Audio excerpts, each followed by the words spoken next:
So thank you for joining us. It is not a session, it is not a panel, it is a Unconference. And yes, and we have the Spirit of God somewhere with us.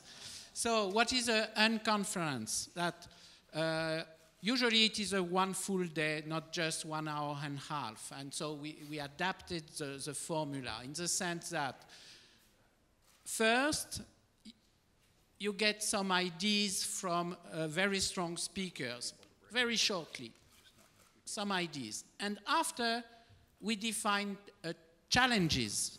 So the speakers define a challenge, and then with the audience, we try to find solutions. And so you will not have speakers the whole session speaking together, and no. The goal is that you will participate for defining challenges. So here, don't be shy. Don't hesitate to say, oh, I have this idea, but maybe it will not work. No, just go.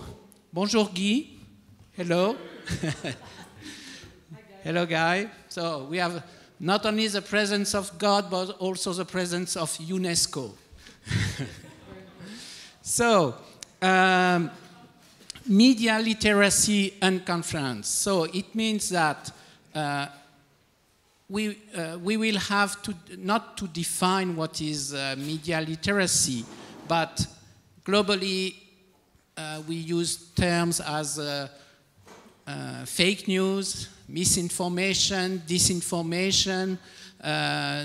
We have this problem with Facebook, so all of you are aware of that, but we will go more in depth during this 90 minutes. And here, really, we need your input. What is the plan? So, challenge statements by the speakers. I will introduce them. Then we will ask you to do a quick feedback about those challenges, and maybe we will change one of the challenge, and if the speaker accepts, but the goal is to have this first dialogue, and then I think we will split, but there was this idea from Dan that maybe shorter discussions with the audience. They're streaming this.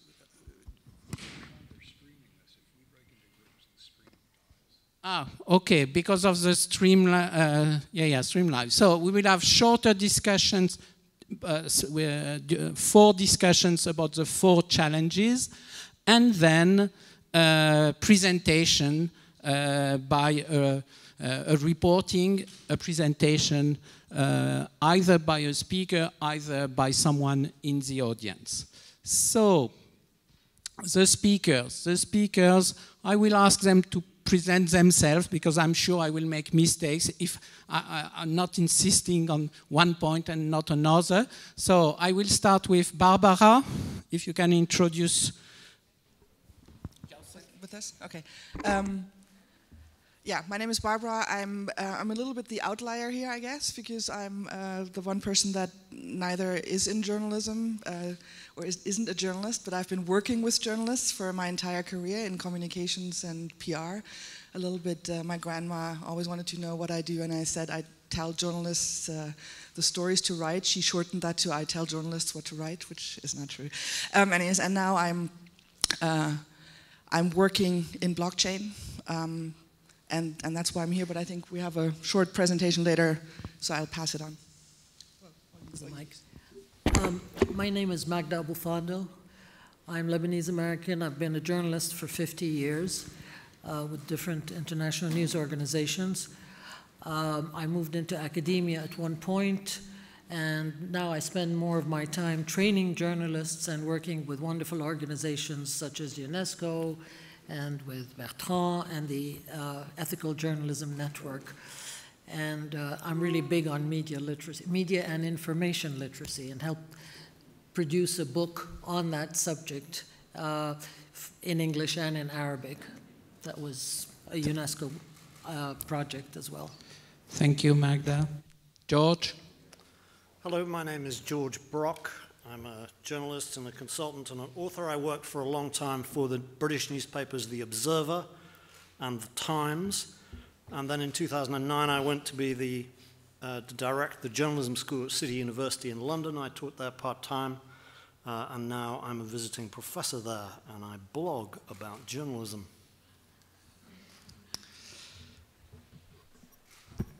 Hi, I'm Dan Gillmor. I run something called the News Collab at Arizona State University's Walter Cronkite School of Journalism, Mass Comm, and was a journalist for many years. Have written a lot about media news literacy, including a book about it, and working on projects to try and make it something that is more widespread in our societies. Thank you. Here now we will introduce the 4 challenges. So it is by alphabetic order. And again, Barbara. Sorry, we kind of actually thought there was a different order for the presentation. For the presentation, yes. Maybe we go into the presentations and end them. Yours is, it is Magda. You have mine up. It is Magda, okay. You're showing mine. Sorry, it is yours. Yes, sorry. Dan. Thanks. Here, I'll just use this. Okay. Thanks. Wanted to just quickly talk a bit about one aspect of this, and with a little bit of background first, that if you're here, you know why we're here. It's to talk about the demand side of media and information, not the supply side, though they're obviously really related.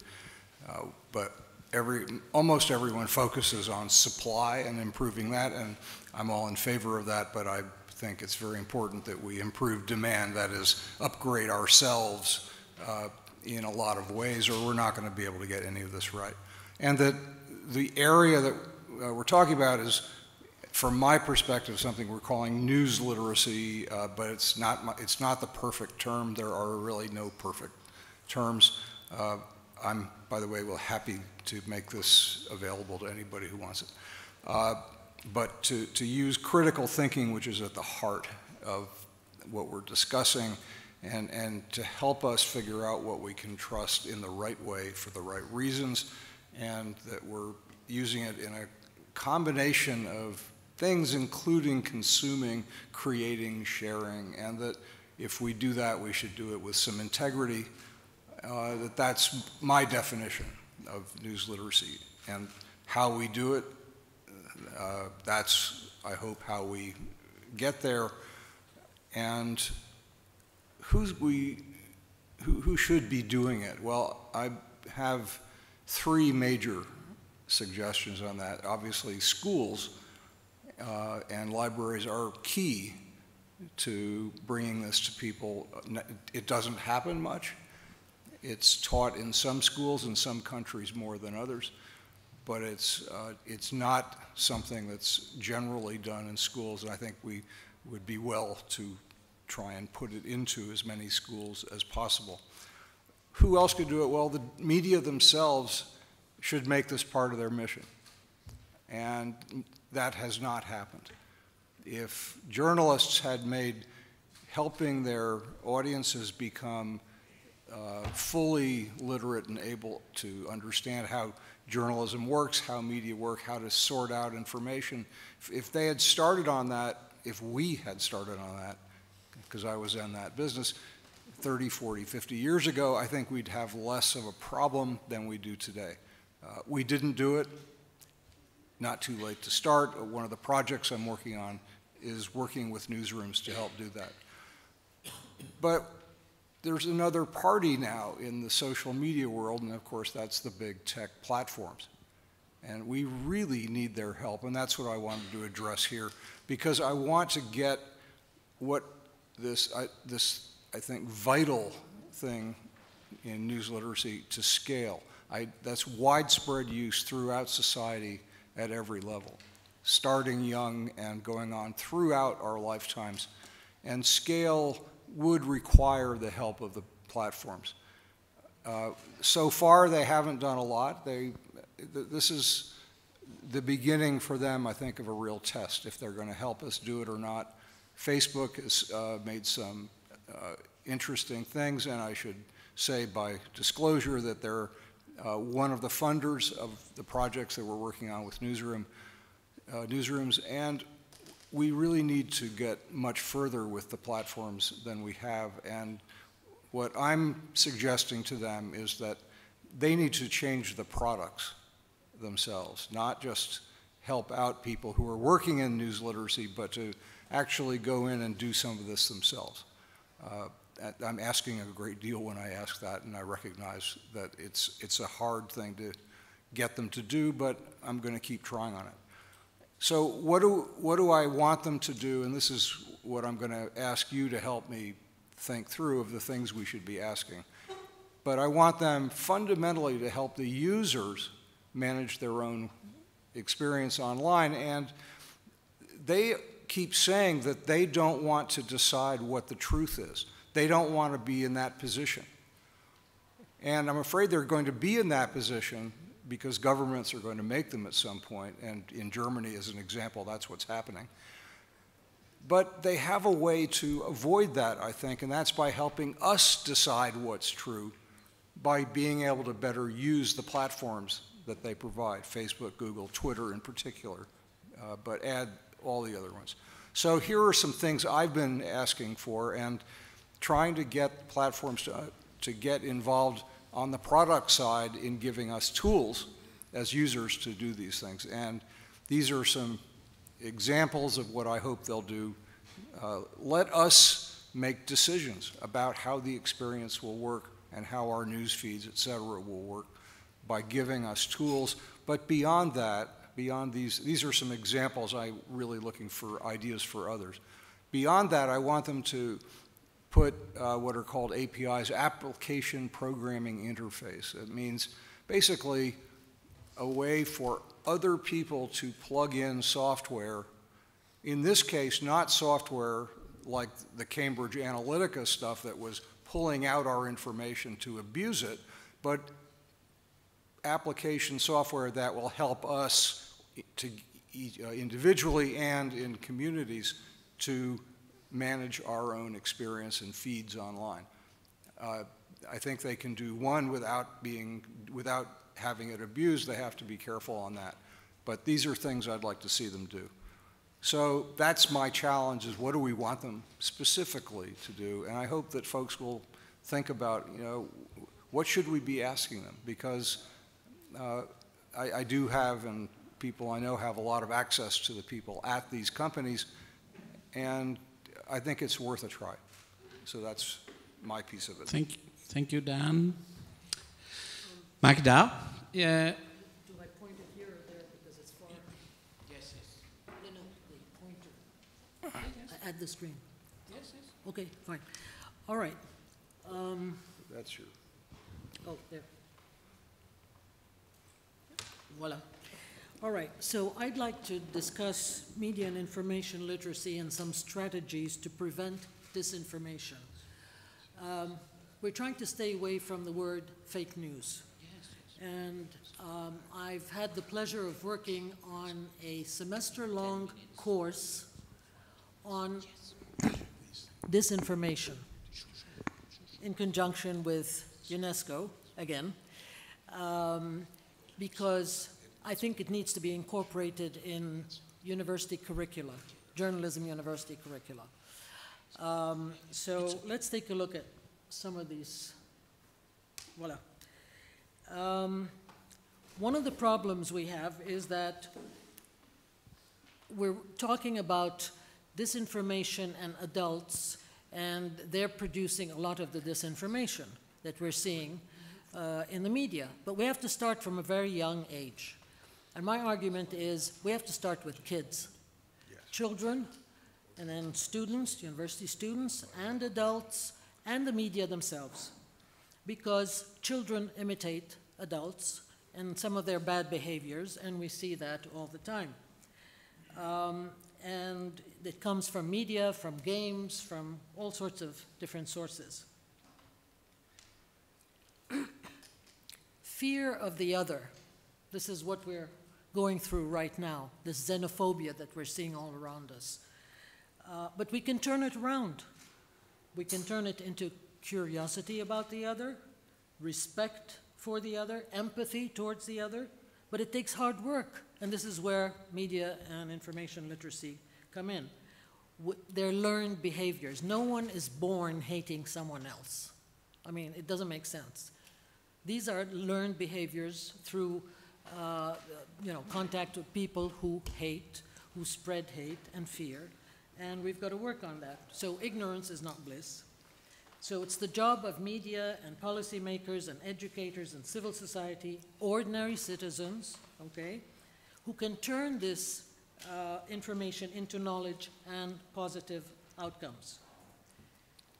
We can succumb to hatred. We've seen a lot of that, for example, in xenophobia. And this is a case study. This is one of plenty of examples in many countries. This gentleman is called Robert Ménard, and he became the mayor of a town in France. At one point, he used to head something called Reporters Sans Frontières, which is rather ironic. And he also headed something called the Doha Center for Media Freedom. Well, he was scaremongering, fear-mongering in his town because he thought that it was being invaded by all sorts of foreigners, and the xenophobia was just a bit too much. And you can see the example in that poster that he put up in his town. They're coming, you know, the invaders, the hordes, the teeming hordes, that sort of thing. So we can disseminate images and headlines like these, you know, Muslim rage, or choose your ethnicity, you know, and then you get rage of some sort. Fake news. Who more than Donald Trump uses the term fake news? Donald Trump and his mafia. And it's so misleading, and it's horrible. So we can fall victim to what we call cognitive dissonance, which is at the core belief that some people believe that something very strongly, you know, they believe that this person is out to get me, this person is going to attack me, steal my money, rape my children, whatever. Even when you present people like that with these fixed notions, with proof that that's not true, they stick to their convictions, and that's very dangerous. So back to the point that Dan made, we should promote critical thinking. What I do when I train and teach and provide guidance on media and information literacy is, because my background is journalism, I deconstruct these messages, just like a journalist, to the basic points: who, what, where, when, why, and how. Then it starts to make sense. So we can impart these skills to the people that we're trying to help out with our media and information literacy. And this applies to young people, adults, and the media themselves. And it can go from traditional media to digital multimedia to across every platform you can think of. So here enter the need for media and information literacy. And I was very privileged to help produce this book called Opportunities for Media and Information Literacy in the Middle East and North Africa. And this was done thanks to UNESCO and United Nations Alliance of Civilizations. And I've been trying to create awareness about this subject for many decades in the Middle East and North Africa region. If you're interested in this book, you can download it from that link right there. And this goes back to my 50 years, as I said, as a journalist. I'm always asking questions. Does it make sense? What's in it for so-and-so? Who's to benefit from it? I mean, we always have to ask questions. We shouldn't just swallow things because they're handed out, even if it comes across, you know, it's published in the New York Times, Washington Post, the BBC, whatever. Always ask questions. Try to get to the root of things. Okay. And these are some of the publications that I helped contribute to, again, based on my strong conviction that we need to do something and we need it now more than ever. And here are some of my recommendations very quickly. We need better engagement with all stakeholders. In education, we have to revise curricula. In many countries, the curricula suck. And therein lies the problem. Media and information literacy has to be across the board. We need ethics in news. That's elementary. Cross-cultural and inter-religious initiatives, because there's a lot of misunderstanding of other people's cultures and other people's religions. We have to overcome that hurdle. And we have to have the involvement of the media, and we have to have violence-free projects in schools, useful apps and games, and social media to prevent all this violent extremism, but constant training for journalists. Remember, media are a double-edged sword. Thank you. Okay. Yes, the clicker. I'm sorry. Oh, Yeah. No, this was it George? It's me? Okay, it's me. No slide for George. No slides from me, so I don't even need the clicker. I want to start from the point that Dan has already mentioned, so I won't repeat it and labor it, about the importance of the demand side for news. The fundamental problem we are looking at on the demand side of news is a disagreement, a highly polarized disagreement in a number of societies about how you recognize truth. Somebody recently asked the novelist Salman Rushdie, what is the biggest problem of all? No qualification, the biggest problem. And his reply began like this. The biggest problem is our collective inability to agree on the nature of reality.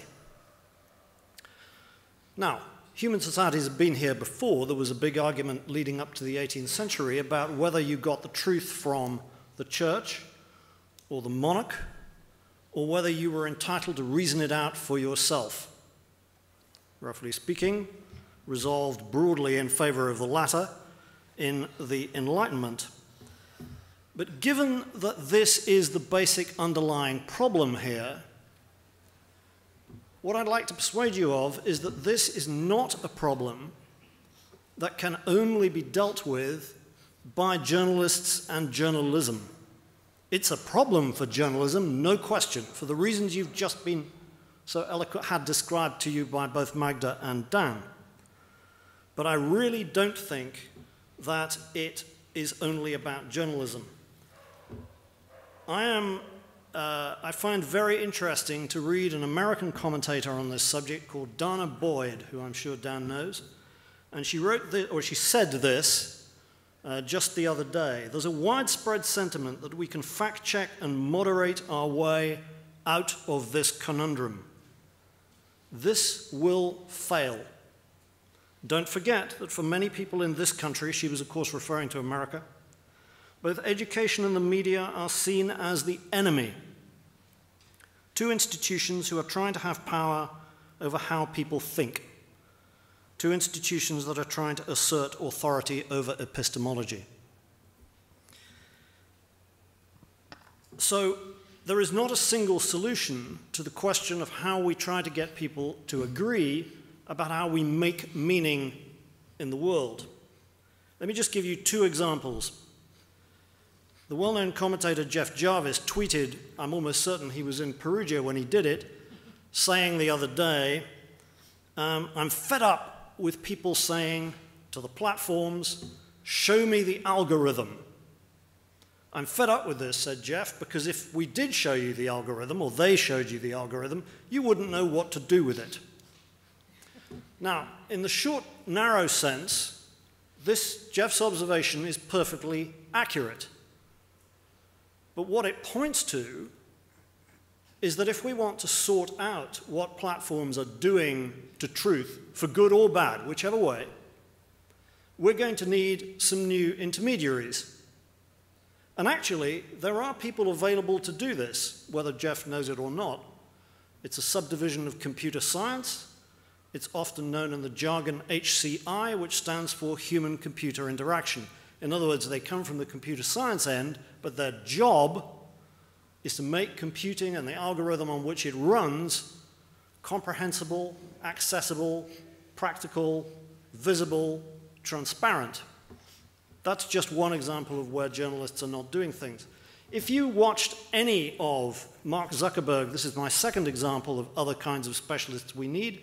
If you watched Mark Zuckerberg in front of the Senate and the House of Representatives the other day, you might have been struck, as I was, that although he discussed privacy a lot, and he was asked about it, he never once referred to privacy in terms of a right or rights. There was no language about rights in anything he said.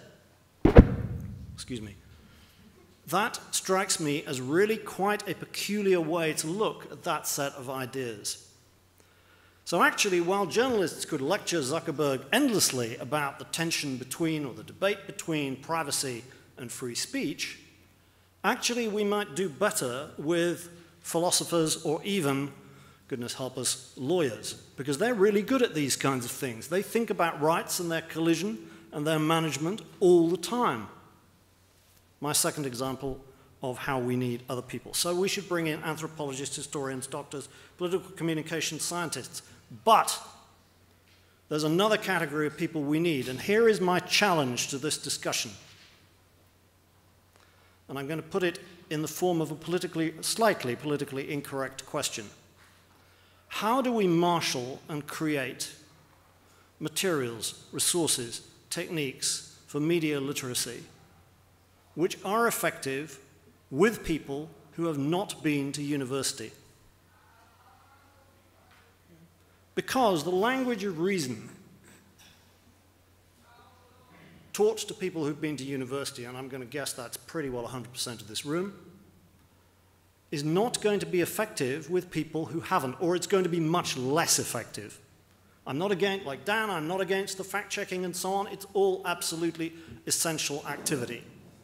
But it is essentially the matter of rational persuasion of a certain kind. So my challenge, I have a few ideas of my own, but I'm going to leave them for the discussion. My challenge is, how do you create, on different platforms, in different ways, with different techniques, with different language, something that is effective for a groups of people probably not closely resembling, in habits of thinking or language, this roomful. Thank you. Okay, so clicker. There you go. Yeah, you saw with my introduction, like being a chief marketing officer, you might wonder why I'm here, and maybe that explains it a little bit. So I've worked for a long time at Mozilla, both for the foundation as well as for Firefox. So spent many years in helping to create products and communities and bring them out to the world. With Mozilla, I did a lot of work on web literacy, and I think that's the border is very uncertain now between web literacy, media literacy, news literacy, and I think critical thinking is probably a much better term to use. Right now, I've started working in blockchain and again on topics around journalism and content and getting them out. So I'm working with a company in Norway on a number of things that are around crowdfunding for content, also for journalism, about what we call distributed intelligence, fact-checking, how technology and blockchain technology can be used there. Also on micropayments, so actually good journalism can make money in an easy and transparent way. And I think the focus, or what we realized as we're developing these products, is actually that a lot of blockchain has a lot of tools that enables participation and kind of the stickiness of products, which I think is important to journalists and media houses around the world now. How do you make people come back and engage with what you do? Throughout this conference, community building for media was a very big topic. So I came up with a challenge on the gamification thing, because I think blockchain again has this. Has easy mechanisms to reward you for things, for your participation, and that's kind of what games are. Like in games, you're rewarded for doing something right. And I just wanted to say, like, gamification is usually, or a lot of people think that's for kids or for a very narrow demographic, and I think a lot of our society is gamified, and actually 50% of gamers are women, and the average age of even hardcore gamers is 35. I think it's something to keep in mind. So with the challenge, going back, I don't want to talk about necessarily just apps for kids, but actually a little bit close to the other challenges, like getting people that would not normally think about, I want to do something around media literacy. How can we give them something that actually starts them to think critically about what they're consuming? Thank you. Oops. And yes. Now I think we are listening to you, and so we will not split in 4 groups. But really now the voice is here. You have the floor. I think maybe we will start with Dan challenge. So what can the platforms do to build more user control into their products? So it's about the product Facebook or the product Twitter. So not only Facebook, because maybe you will focus on Facebook, but the topic is not only Facebook. So I will be the moderator. So what do you have in mind? How can you answer this question? And Dan will answer, or the speakers will answer, but now it is a dialogue. It's no longer on stage that you will have the answers. You want to start? Oh, just 2 things come in mind. I am Alenka Pirman. I am an editor of an aggregator for cultural content in Slovenia. Because culture is like really not popular anymore. So the Ministry of Culture finances this kind of harvesting of cultural content in order to reach the audiences, hopefully also the ones that are not educated enough, but still go and use libraries and so on. So first thing, open data, of course. So the platforms should be more open about it. We are working in a media lab, and we hack the data from Facebook. So we go to the walled garden and we take the data out in order to be able to share them with all the other people who are not in the garden. So open data for sure. The other one, to make it very visible and very easy to regulate your own profiles, for example. Not to hide them into a 10-click away backyard somewhere, but to be able to inform the user how to exclude the, I don't know, third-party use and so on.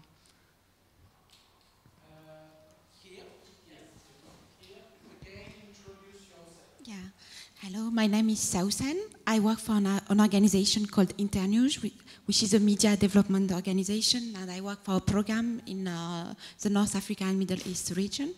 So most of our journalists, activists, we work with use social media and Facebook as a distribution platform for their content.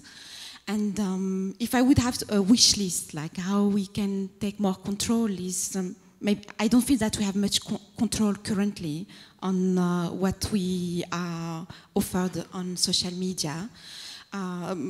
How can we, for example, choose what we see on our news feeds, and why do we receive all the time sponsored content and advertisement, and we are flooded with information that we not necessarily have chosen to see. We were not asked what we were interested in. Like, I know that we have the option, like I think about Facebook, because especially in the MENA region, we are very Facebook.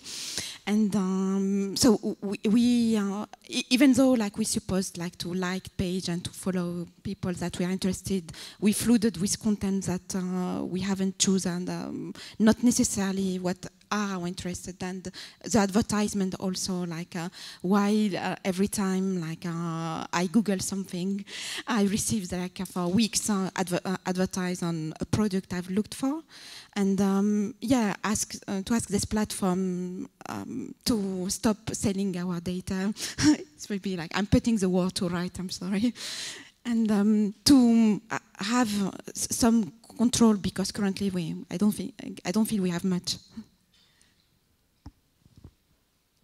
Hello, good afternoon. Let me come here like that. I can see everybody, and you can have your. So my name is Magda Abu-Fadil.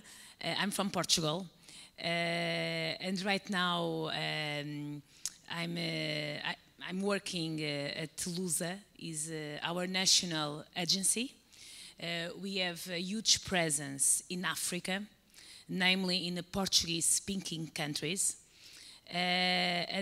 Before I will also try to give my contribute to these answers, or to the questions there that you put there, I would like just to share with you something that I think is important, following what you just said, and especially following what all of you have pointed down, special Magda.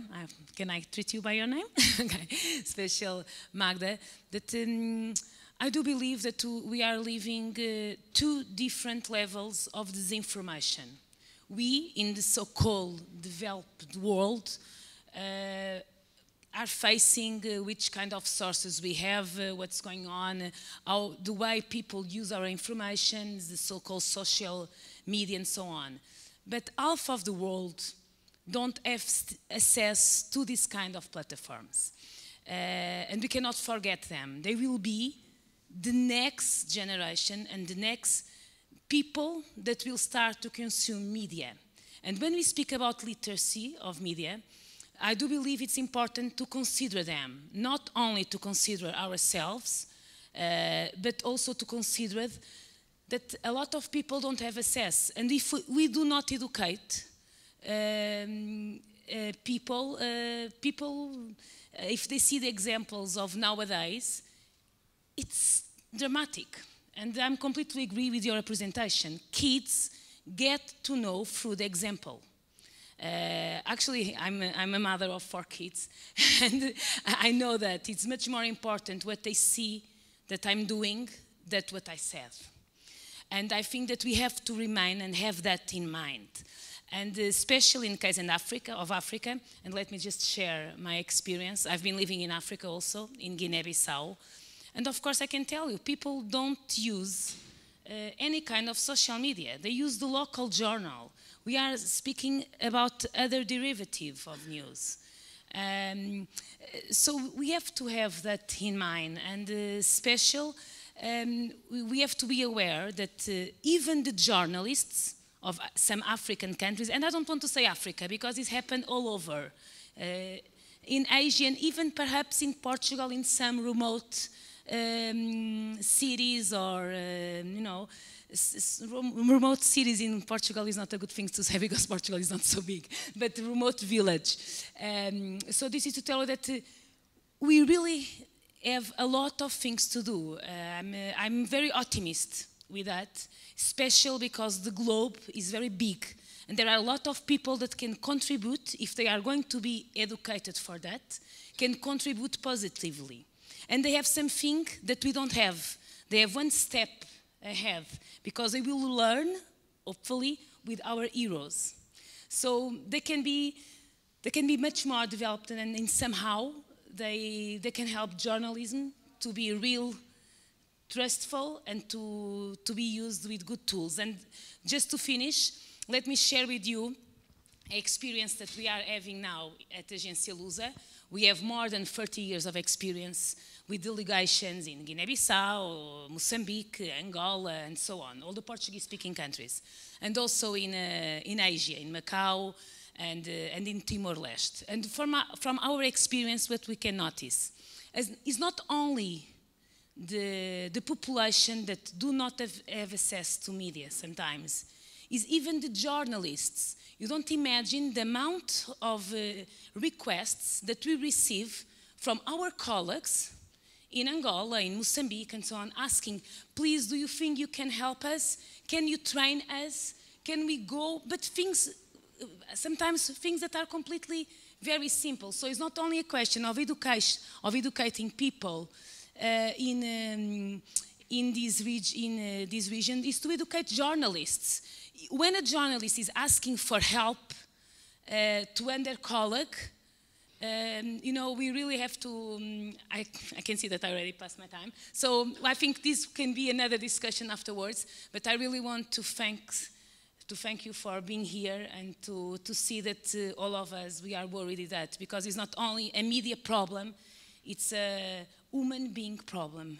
When we don't have media, we are lost because there is not another voice to point out the things that our society don't do well. Thank you.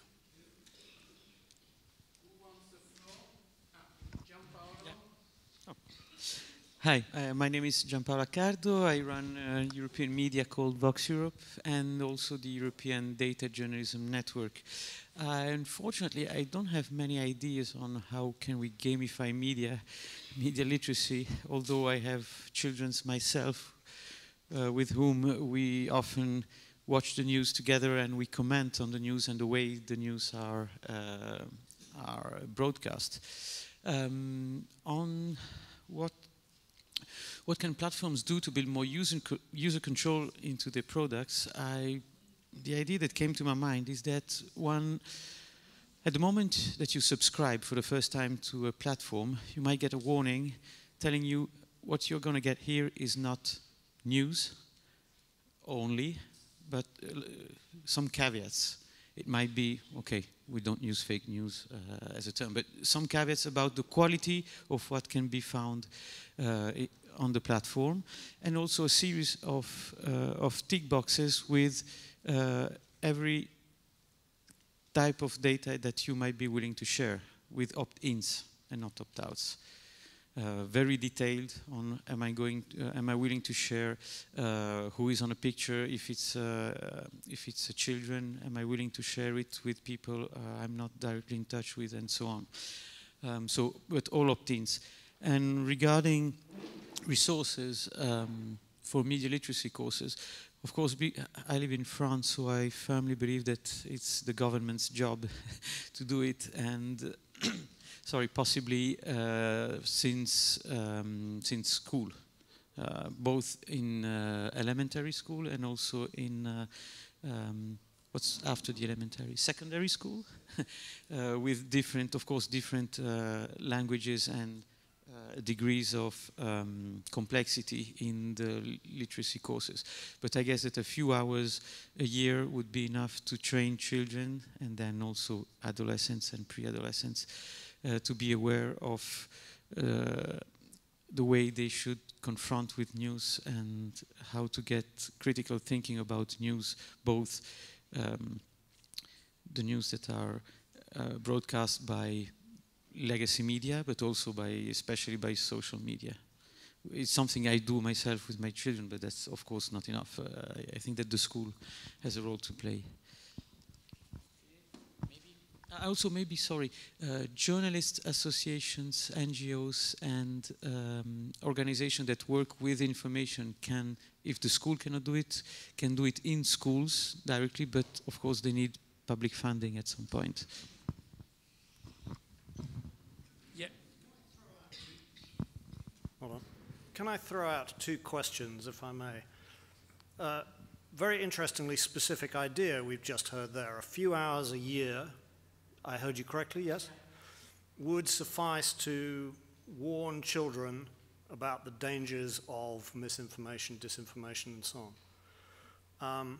I'd love to know whether people agree with that, because actually if it's that easy, this may not be as big a problem as we think it is. That's my first question.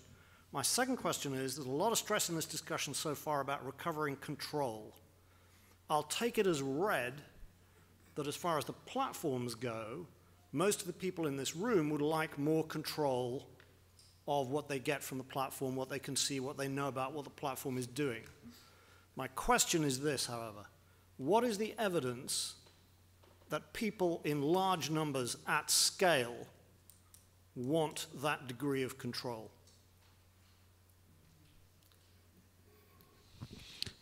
Yeah, you need the microphone. Well, I think I'll let people stew on George's questions for a minute. But yes, hello everybody. I'm Guy Berger, and I work at UNESCO, but my comments are more personal, I suppose, now than institutional. It struck me that different people here are using different terms. So Dan speaks of news literacy, Magda speaks of media and information literacy. I think George spoke of media literacy. And maybe it's not important, but these are different. You know, I think news literacy is very focused and narrow. Media is a bit wider. Media information is even wider. And I think it is useful for us to see that we're speaking about a whole package of things here. And I think we should be very careful, as was suggested, to look at, we should not look at news literacy in isolation, because if it was only the question of rationality and facts, we'd be fine. You know, one could resolve that. But of course, humans don't only work at the level of news and facts, they work at the level of heart as well as head. So I think that's an important component, that we're never going to solve this only with news literacy. It's got to be a package of literacies, I think. And linked to that, and I wanted to build on what George said, that this question of rights as part of literacy, people's literacy about human rights seems to me to be absolutely integral to understanding this. Because, and this comes to Dan's point, what can the platforms do? George, you said that Mark Zuckerberg didn't use the word right to privacy. Well, surprise, surprise. But the platforms are not going to be interested in promoting literacy about privacy rights, because this could, you know, it kind of goes against their business model, which is why they're happy in a way to do news literacy, because it's not about privacy literacy. Okay, fine. At the end, we need the whole package, but you know, to the extent they focus on news, that's an important thing. But I do think that even with news, people need to know it's also a right. It's your right to receive news that's uncensored, and it's your right also to express. And I would go further, that people need to understand that rights are not just individual rights, but they're collective rights, which means you have a responsibility to respect the rights of others in terms of what you share, what you produce, and what you consume. And I think we don't have enough focus on that side of rights, which is part of the education we need, that there is a responsibility that goes with rights, which is the respect of other people's rights. And then the third thing I wanted to say is that one thing I think maybe the platforms could help users do more is help users get more literate about themselves. Okay.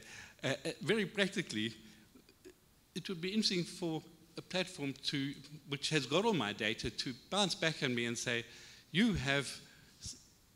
this is the time stamp analysis of how much time you spent reading this content. This is our assessment of the overall ideological leaning of this content. Here's a way you can score yourself. Are you only looking at content that really reinforces your own political views, or are you also open to stuff which may contradict that? I think this way of coming back to people so they can actually use the data for themselves, for their own self-knowledge, is something that actually would play to the platform's advantage, because it would be more engagement. And in that kind of way, I think that platforms could really come right to the heart of this whole thing. That it's a kind of Socrates thing, know yourself. And if you know yourself through your interaction with your data and your behavior, I think that this could really be one of the kind of the magic keys that helps to unlock a lot of these other literacies. I love the idea of what I'm going to call filter bubble awareness register, but my question remains the same. How wide is the demand? Yeah, I think you can ask the question. Repeat the question, and if it is yes or no. I want to just. I think I need to respond to George, because we don't know what people would do, because we've never tried.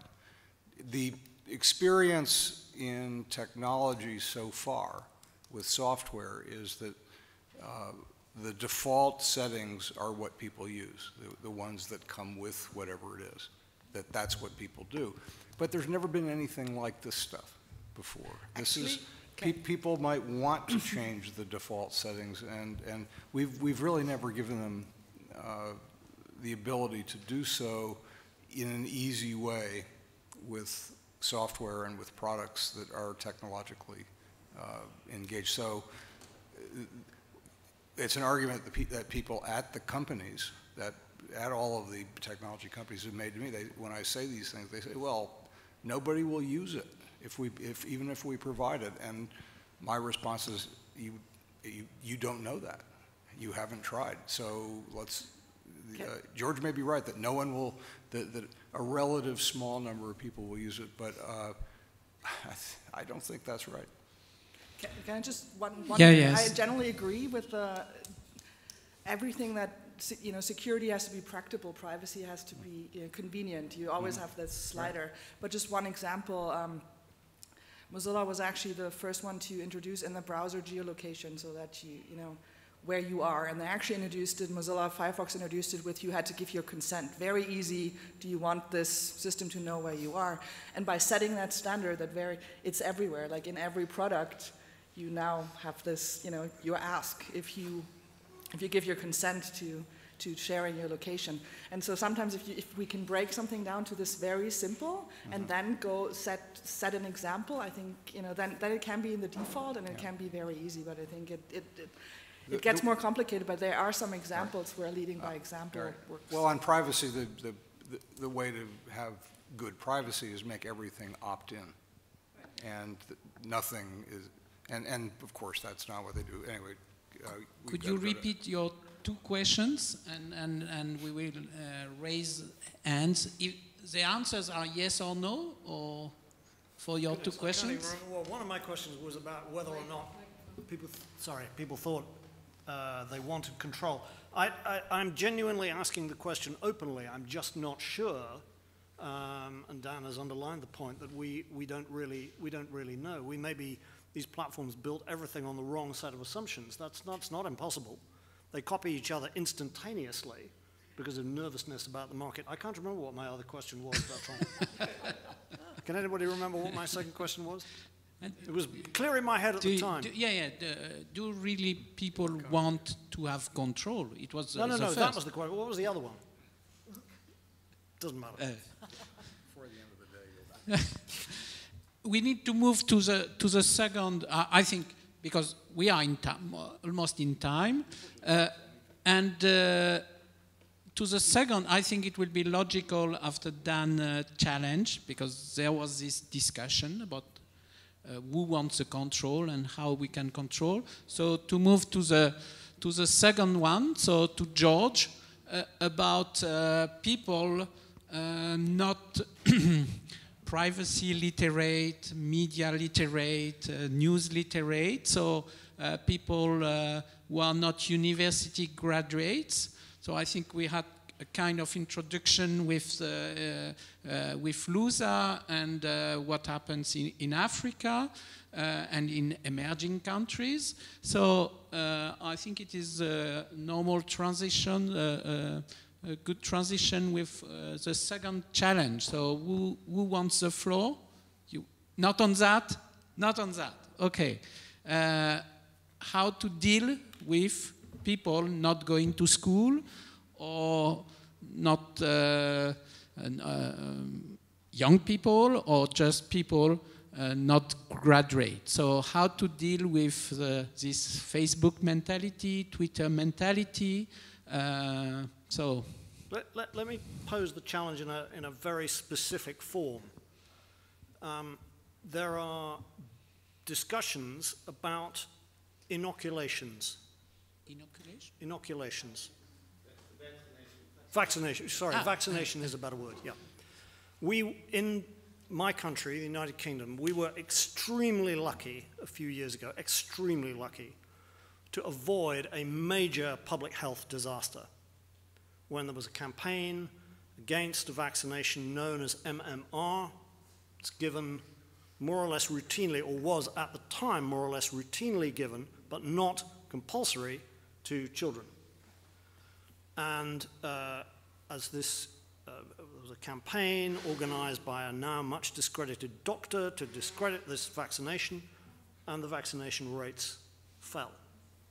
And I think the same thing is reproducing in the States now. And in France, yes, and also in France. It's Also in elsewhere. France. Okay, fine. How would you, I think it is fair to say that, a sweeping generalization here, you can criticize it if you think it's wrong, but I think most of the campaigners about this vaccination are not scientists. They are people who disbelieve what they are told by people in positions of authority, roughly, doctors, scientists, and so on. So how do you tackle this? Yeah. Hello, I'm Anje Zorman, also a colleague of Alenka from the Media Lab, and the answer is possibly simple.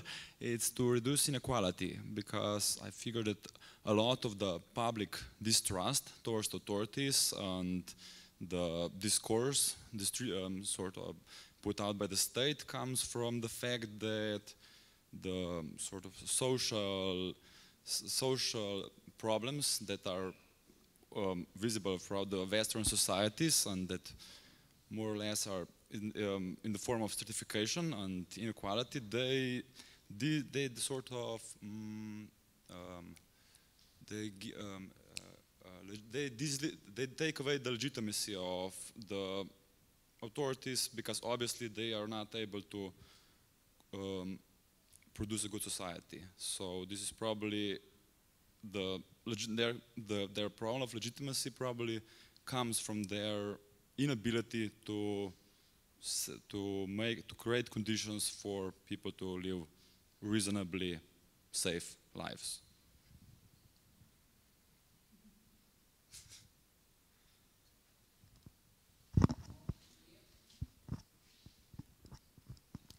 Hi, I'm Gülin. I'm an editor at state.org, which is Turkish verification platform. And firstly, we try to publish articles about media literacy, and rather than just verified contents. And we try to empowering the users with just reading our articles. And sometimes we create GIFs to show how they can Google reverse images, for example. And the other thing, I guess, we can leak the kind of closed networks like WhatsApp or Facebook messengers, because false contents mostly spread through this kind of closed networks. And maybe leaking, I don't know how, but leaking these kind of closed networks is a good way. And you have to simplify your content. And you have to say, I don't know, you have to vaccine your children, because if you don't do this, your child dies, for example. You have to be simple, because the false contents mostly the most ridiculous and simple contents. So maybe using this, I know, kind of guerrilla tactic, but maybe this is the good way to leaking and stopping this kind of false contents, maybe. Can I just ask you if any of the examples you have in mind in your own country are to do with health or medicine? And if so, could you give us a detailed example? It's same actually. I think 2% increase families don't vaccine their children in Turkey. It's just in 2 years. So we try to publish World Health Organization's articles, and we try to do with I don't know how. It's a one. Vaccines don't kill children too, and we have to simplify the article. World Health Organizations. I don't know how it works, because it's, measuring our impacts is very harsh.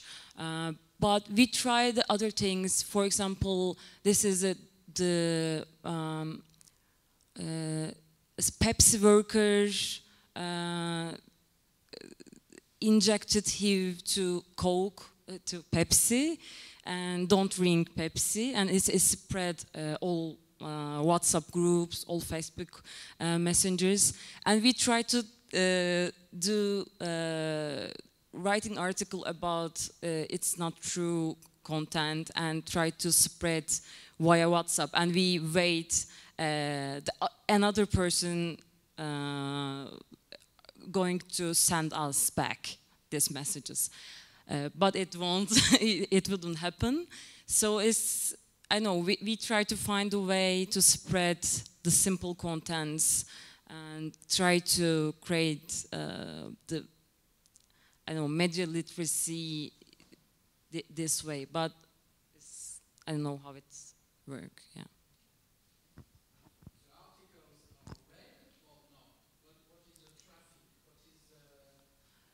Yeah, it's we get many retweets and this, of course, but I know how this lies spread, so we cannot measure the lies. So yes, yes, it's the problem is impact, I guess.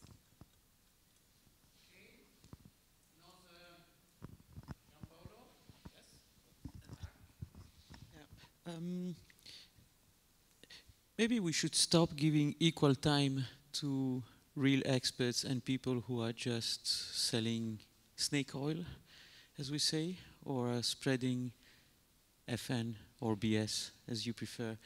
I think there was lately a good example is vaccine. I mean, in Italy there was the same problem with the vaccination issue, and public broadcasters and so also legacy media gave equal time and equal space to those who were, to experts who were actually talking about the consequences of not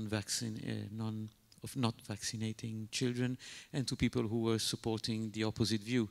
And of course the second ones were, there was no scientific evidence of what they were saying.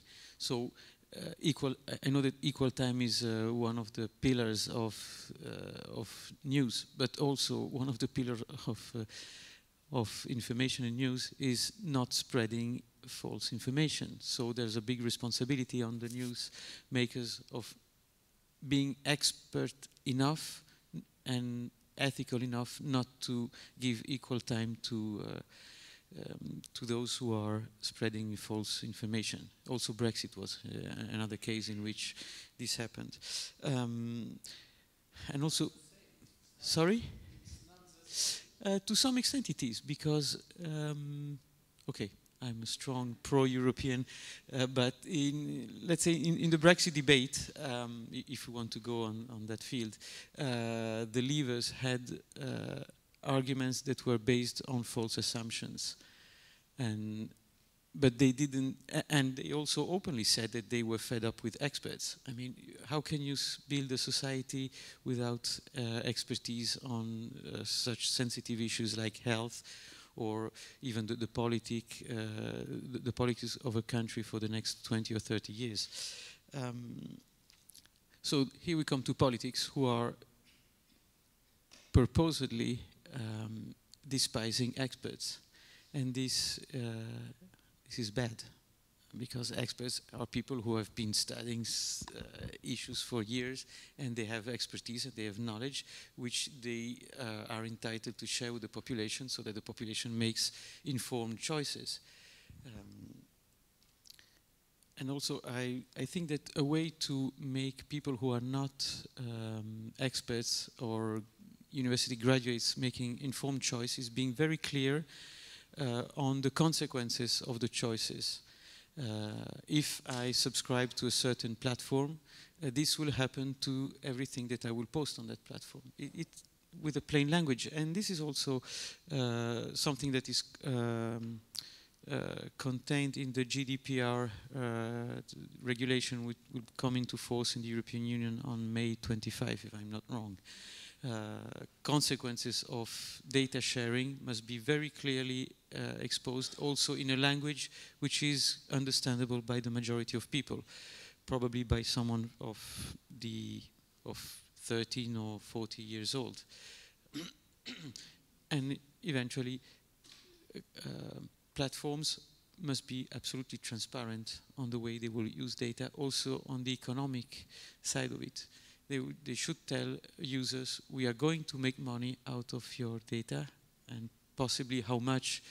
And well, of course, it's the evaluation could be complicated, but they should be clear on that. We're going to make money out of your data. Our service is free, but we're going to make money, so that people are aware of the value of the data they are providing, and at some point they might also be asking for a cash return for that. Did you see some research about the value of data, how Facebook making profits, but it exists? Have you seen studies already on the value of data? Because everybody is convinced there is a value of data, but and we know and we see the profit of the profits of Facebook. So are you aware of studies evaluating for each person how much it represents? So I think it would be a nice study to make. Barbara? The marketing value of there are studies about your... There are studies? Yeah. Okay.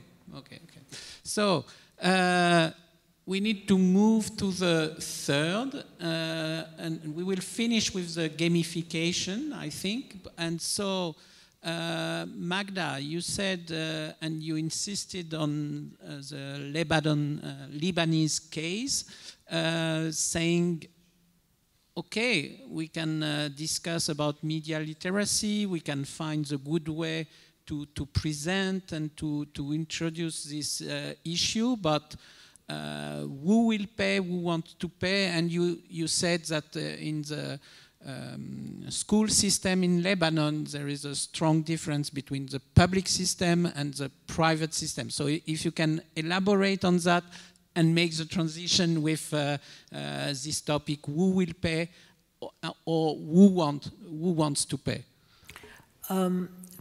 Private schools have more resources, usually in Lebanon and in most Arab countries.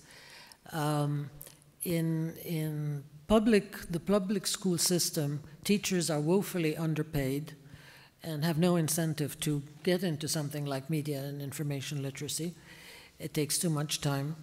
And there's an additional problem that exists in Lebanon, in Jordan also these days, in that there's a huge influx of refugees and migrants, especially since the outbreak of war, of conflict in Syria.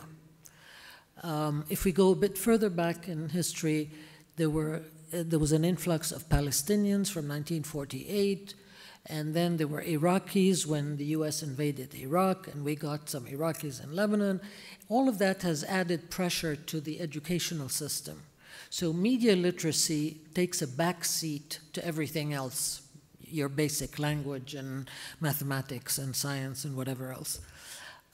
So there's a dire need for resources, but where do we get them from? Some private schools already have some form of media literacy programs, but they're not enough. Another major challenge we face, and this may exist in your countries, is languages, the languages of instruction, of education.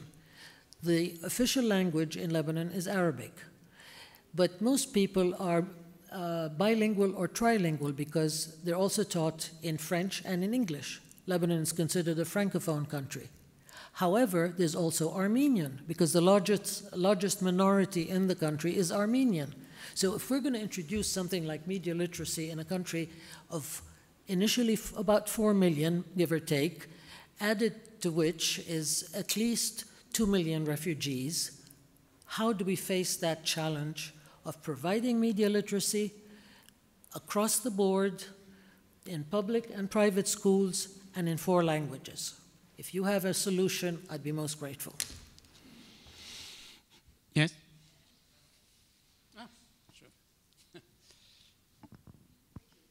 Just, of course, I don't have a solution, but I think we should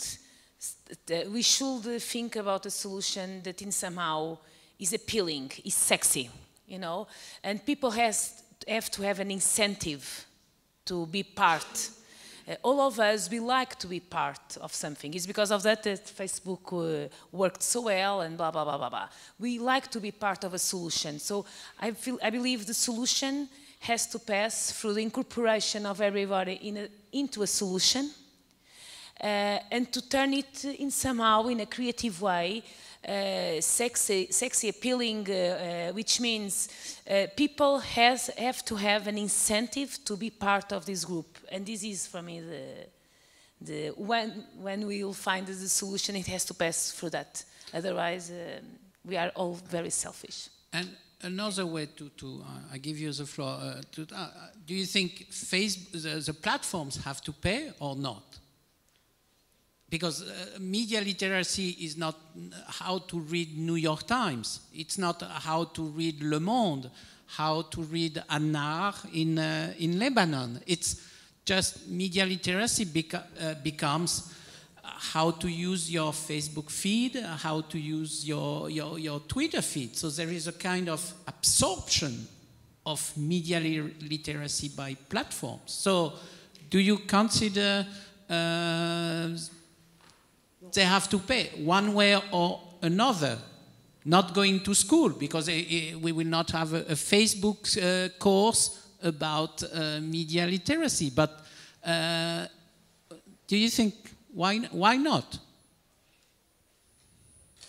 Barbara. I actually kind of answer with a question, or actually I went to a session earlier today about a project, a German-Belgian project called Light Detectors, which actually brings journalists into schools to teach media literacy, which I think is also, it's kind of an interesting approach, and they had great stories about how much journalists actually learn from the questions of around, you know, what we call fake news and what's a lie, or, you know, whatever you say. But I think that's an interesting approach. Of course, journalists are already stretched for time and money, but I think we always kind of, we expect the teachers, parents, you know, Facebook to do the work, but maybe, you know, media is part of the solution themselves in the education.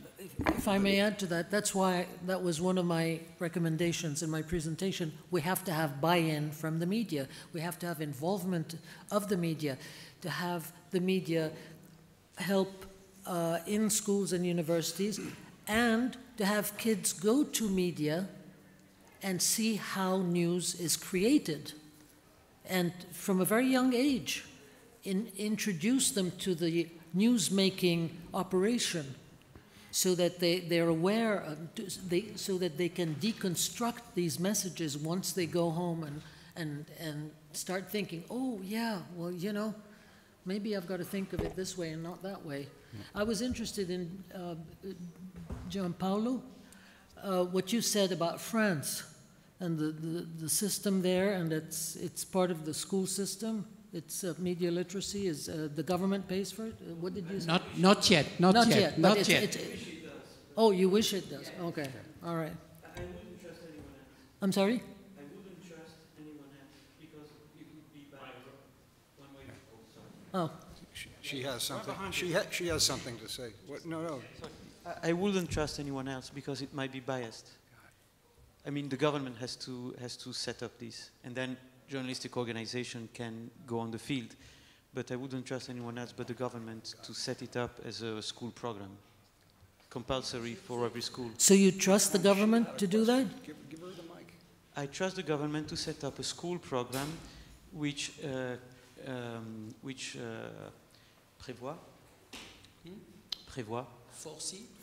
foresees media literacy in schools, yes. Okay. But because I live in a democratic that would be country. ideal in a democratic society, but if you have a dysfunctional government in a developing or underdeveloped country, then therein lies the problem.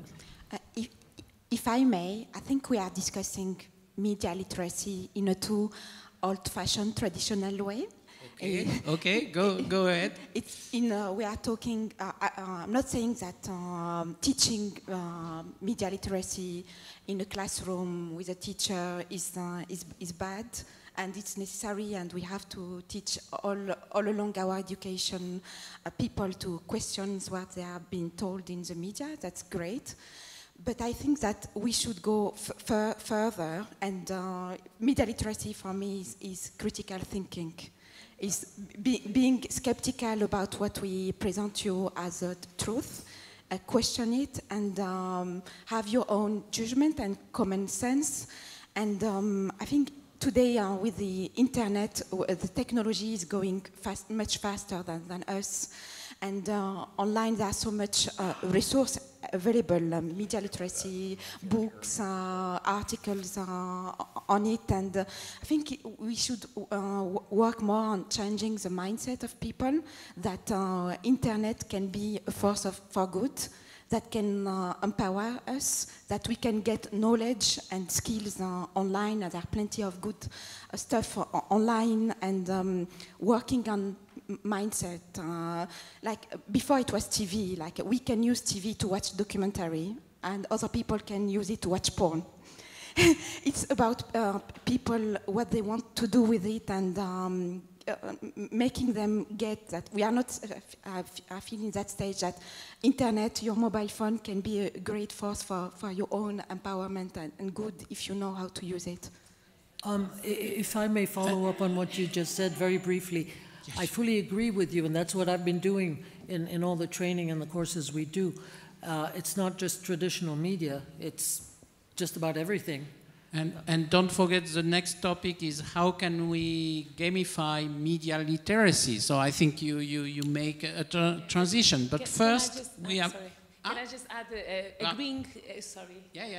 Sorry. No, yeah. Agreeing with you, I just want to say again, and I completely agree with you, but people still, between choosing a good documentary or a porno movie, you have to be educated. Our taste and we have to educate it. So even on that, and I do agree with you, we have to come for the first basis. And I think this is missing a lot, is missing between us. So.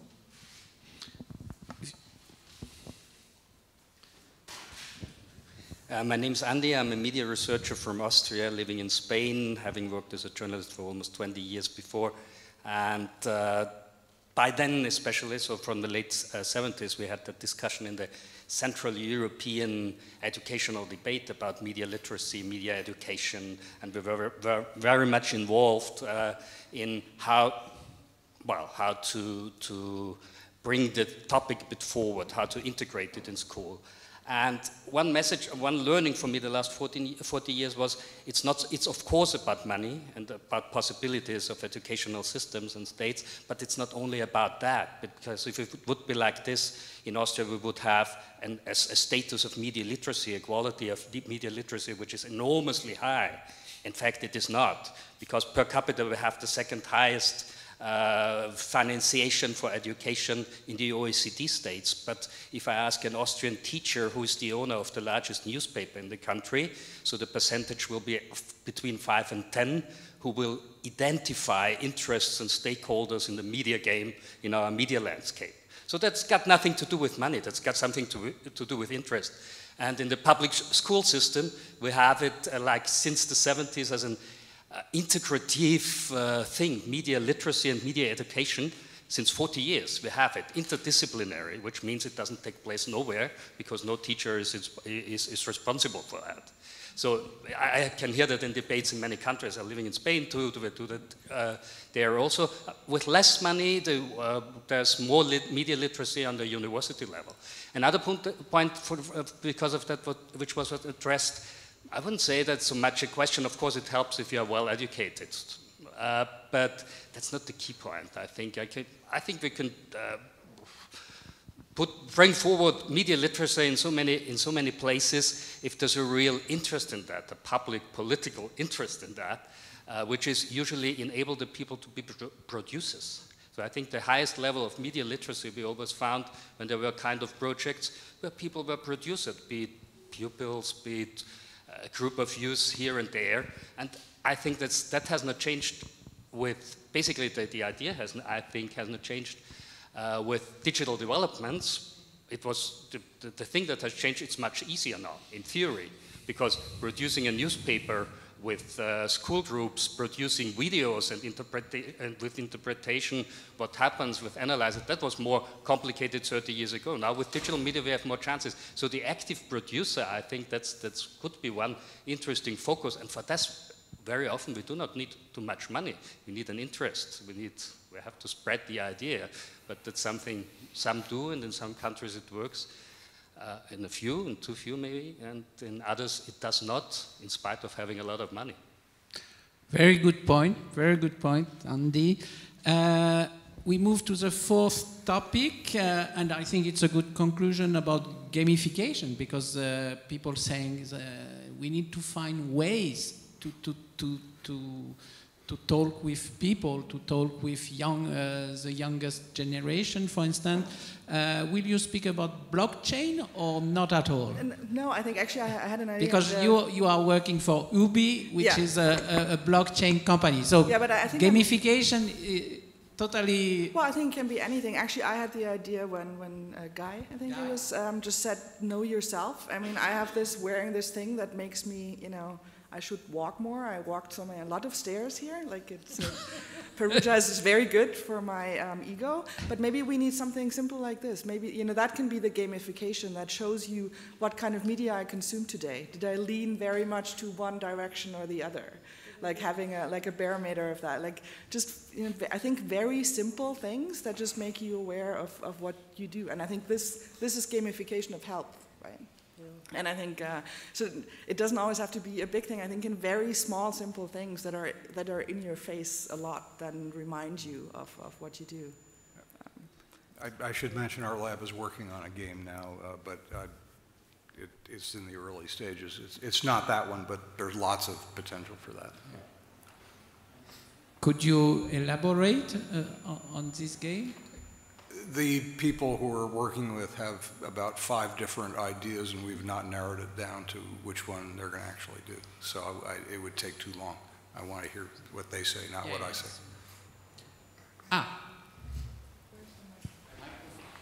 Microphone coming. Hi, my name is Noriko Takiguchi. I write for Japanese media.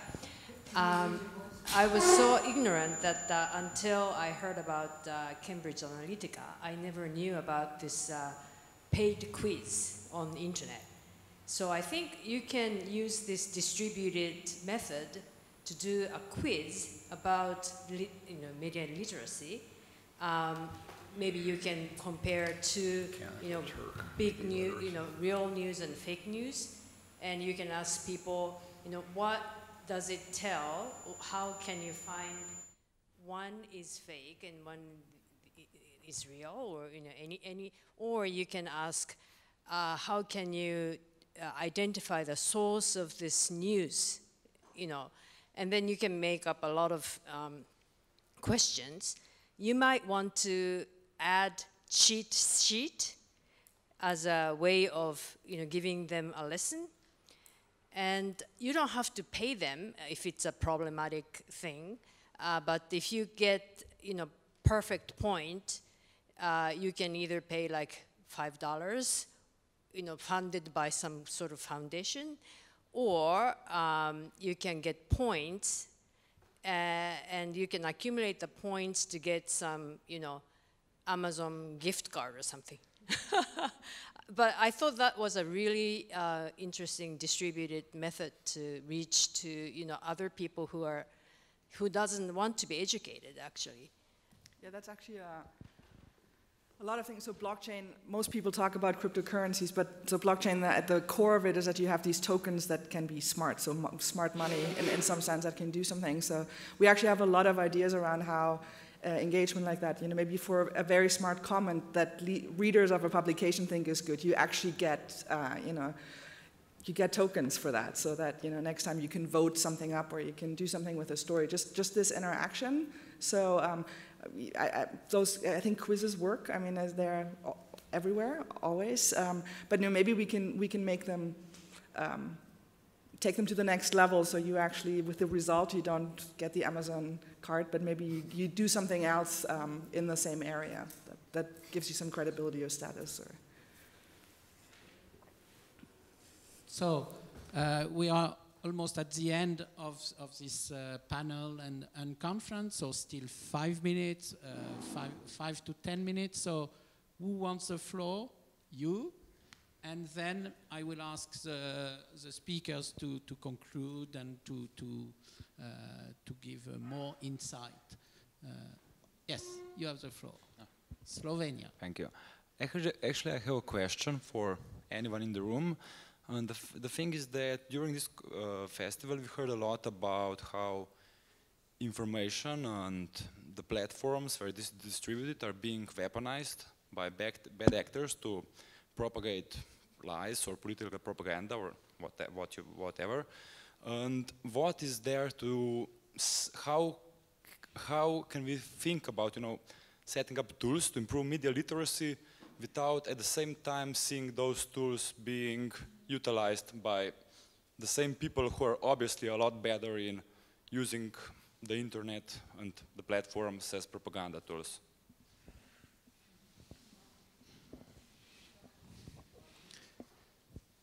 Now, we'll start. I'll start by make my final remark in reply to that question.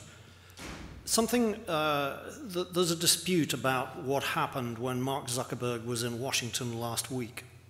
There are people who say, here was this young guy, he spent several hours explaining online to some elderly people, during which the Facebook share price went through the ceiling, and he made an enormous amount of money, so nothing significant happened. I don't hold that view about what happened. Zuckerberg personally, individually, for the first time, said that Facebook takes responsibility for the content that is on its network. Now, that's quite a big change, okay? You can say no practical action flows from it now, but that's a very difficult admission, or concession if you prefer, to undo once you've made it, particularly under the circumstances in which he made it. So, Dan said, absolutely rightly earlier on, we are going to reach a position, or rather the platforms are going to move to a position. They may be moved to it by regulation. They may go in their own direction. We have to see. But they will have to do more about what is on the platforms. I'm not necessarily suggesting that they have to arbitrate the truth of everything that's on them. That's virtually impossible. But nevertheless, there will be controls on bad actors. In other words, the power balance on the platforms is slowly, with great difficulty, going to change. Now, it may not change to everybody's satisfaction, but I think part of the answer to your question is it will change. Magda? Oops. To wrap up, I think we still have a lot of work to do, and we have our work cut out for us. There has to be the will, obviously. My interest is developing countries, and from the Middle East, North Africa, and beyond. And it's imperative that we instill in our young people the need to stop and think about everything they consume. It's easier said than done, I know, but I'm optimistic that we're going to get there eventually, but we have to stay at it. And I've been doing it for years, and I've been encouraging others to do it. I just need more support. Barbara?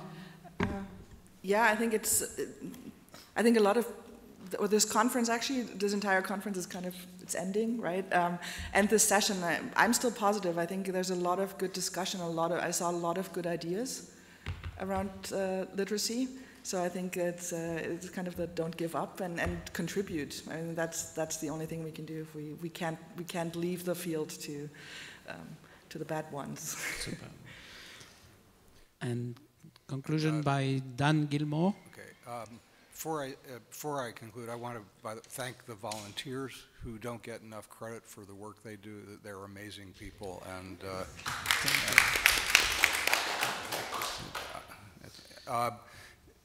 I'd love to talk further about that. I do think that there are ways to not give an open field to the bad actors, which is what's been done in the past.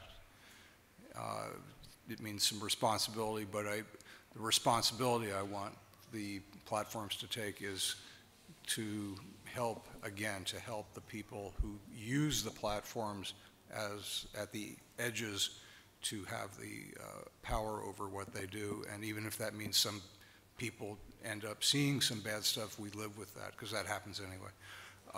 And the final thing is it's going to take work by everybody. It's not up to Google and Facebook and Twitter or the media or the schools. It's everybody. It's all of those and more.